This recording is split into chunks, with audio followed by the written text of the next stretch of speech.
Poenta parkura nije da se prikaže nešto ekstremno, da se dokaže ko je luđi, ko ima manji nivo straha, nego poenta parkura jeste upravo kretanje.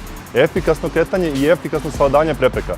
Nešto što su naši preci pre ne znam koliko hiljada godina radili kada su se borili za opstanak. Parkur ne bi trebalo da se praktikuje na nekim visinama, na nekim nebezbednim lokacijama, jer ljudi realno provode 90 i više posto svog vremena na zemlji, na ulici, u parkovima i to je mesto gdje bi oni po mom mišljenju trebalo najviše da upražnjavaju tu veštinu.